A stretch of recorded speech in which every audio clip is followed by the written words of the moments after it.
From the Gert Boyle studio at OPB, this is Think Out Loud. I'm Dave Miller. Around 44,000 people died in a gun-related injury in the U.S. in 2024, according to a new report from Pew Research. Homicides get more attention, but suicides made up 62% of those deaths. In Oregon, that number was much higher. 80% of all firearm deaths were people who had taken their own lives. Becca Valek is a research project coordinator at OHSU's Gun Violence Prevention Research Center.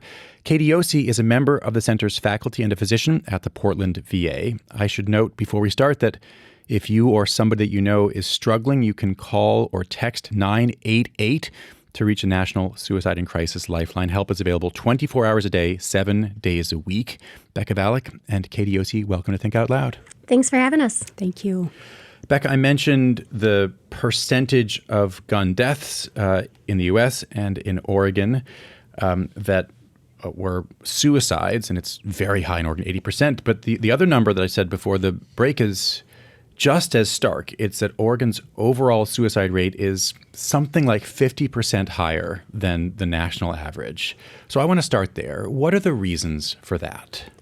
So suicide is a complex public health issue. And so I just want to start by noting that there's no one cause nor one solution, but research has identified some factors that contribute to elevated suicide rates, including elevated rates here in Oregon.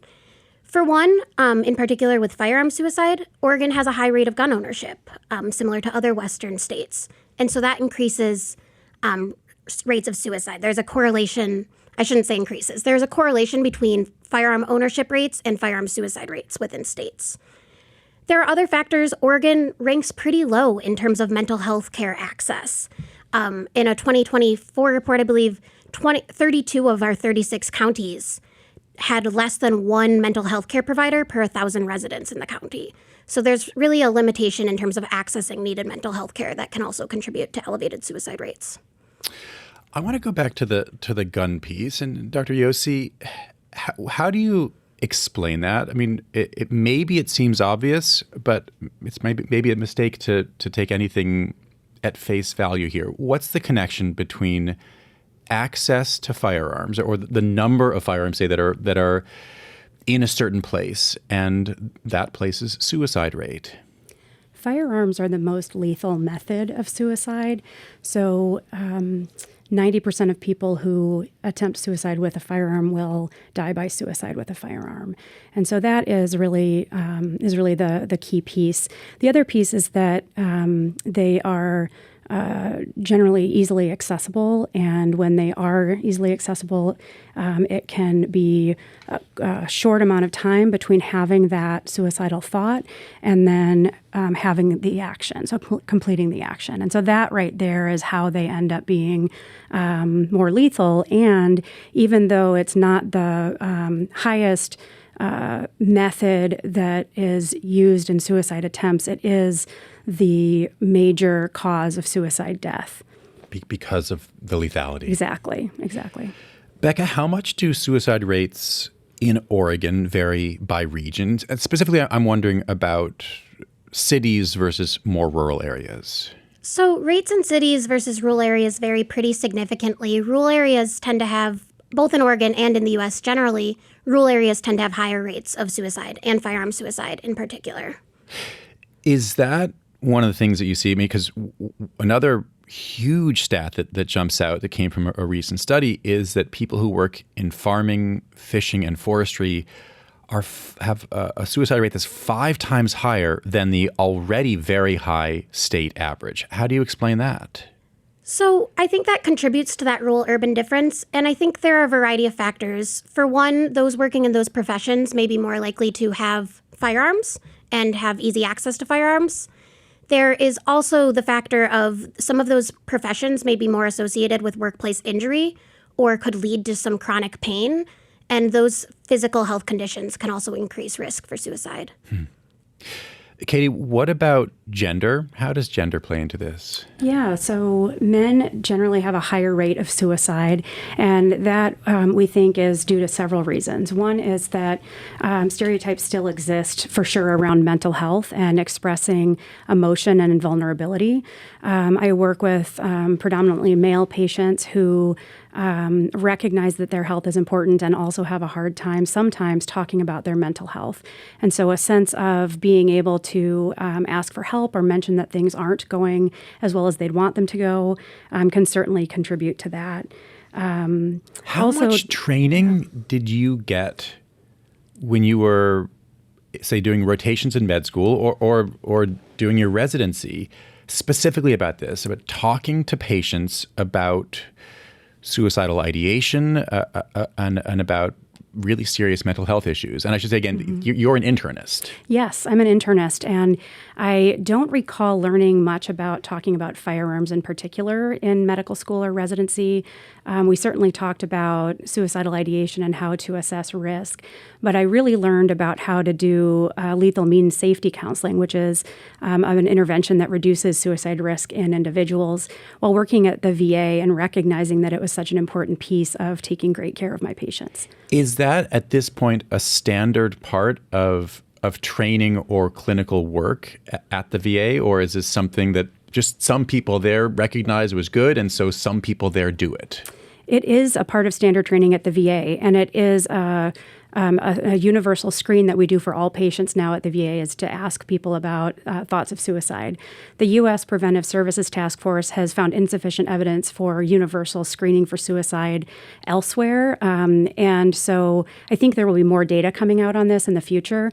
But clinicians all should be able to identify warning signs and risk factors for suicide and then appropriately counsel patients on how to help manage and mitigate that risk. What does that second part look like? Because you had said earlier that part of this, to the extent that it's gendered, one of the pieces of it is this idea that men should just tough it out and figure out their own ways of dealing with challenges without having to maybe talk to somebody else. But here you come along and start asking questions. So how do you navigate that? Yeah, it can be challenging, and especially when patients are asked about firearms, it can feel very personal because firearms are such a huge part of many people's identity, and because that topic has been unfortunately politicized. So I always ground the conversation and care about health and safety, and often about their family members and how much they're cared about and what an effect of not doing well personally would have on their family. So I will root the conversation in health and safety and say, hey, we know that people going through hard times may develop crises where they might think about suicide. And in those moments, we know that keeping people safe really matters, that reducing access to lethal means, like maybe not having your firearms right nearby when you're having a crisis, can actually help keep you alive and save your life. So if we do some talking right now and some brainstorming around how we might keep you safe in a crisis moment, that might actually help save your life if you are to develop a crisis moment. What you've just been describing sounds very voluntary. Yes. And we can talk in a little bit about red flag laws, like extreme risk protection orders, which is now we're one of many states that have that in Oregon. But I'm curious. But before we get to that, and that where a judge is saying for some period of time we're going to remove your guns, what you're saying, it seems like, is different. I mean, so what would the method be? Let's say you're, as you were just outlining in a pretty careful, kind way, you're going through challenges. I care about your life, and maybe it's not a great idea to have guns around right now. But what do people say, and what are you actually asking them to do? Yes. So people will sometimes be surprised by that, and other times they're not at all surprised. And so then we talk about, a lot of my patients own firearms. If you own them, how do you store them? How do you use them? Tell me more. So then the patient is telling me about what matters to them and why they might own firearms. And then I share my medical experience and say, we do know this from studies that having these around can be hard. So what do you think we can do together, collaboratively, you and I, to help mitigate your risk, to lower your risk. And some patients will agree that it really isn't safe to have their firearms in their home, so maybe they'll give them to a friend or a family temporarily while they're going through this hard time.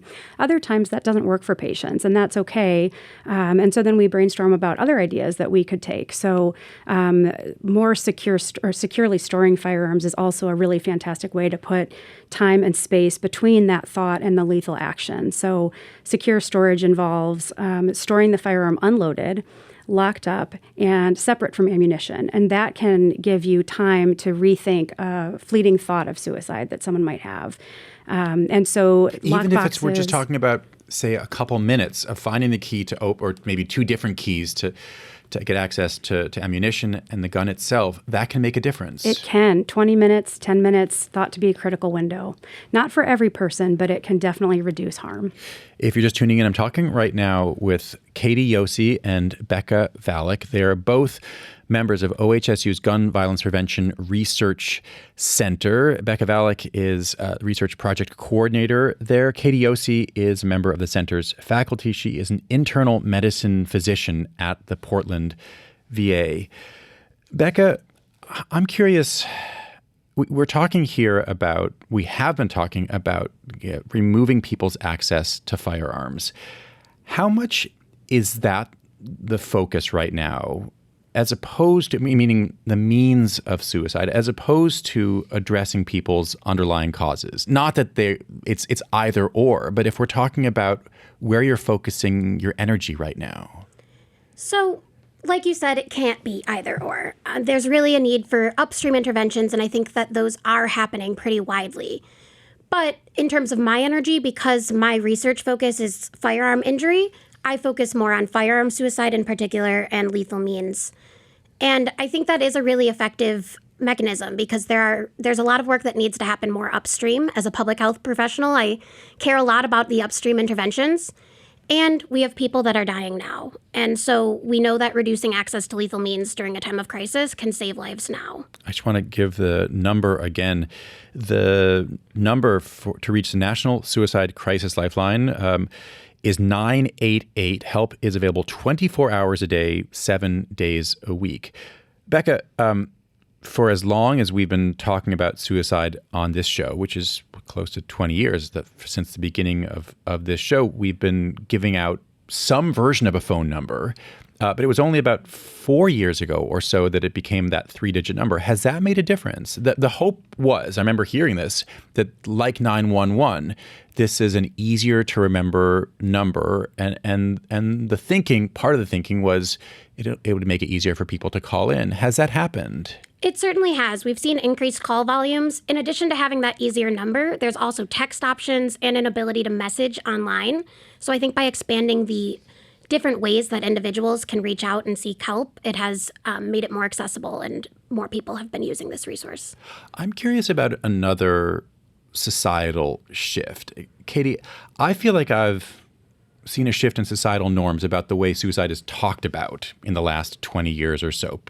Basically, people seem more comfortable talking about suicide head on, including in places like obituaries where, there's still sometimes, maybe still frequently, a euphemism like so-and-so died suddenly. But I feel like I see more often families and loved ones saying so-and-so died by suicide after a long struggle with mental illness, something like that. What effect do you think the normalization of talking about suicide has had?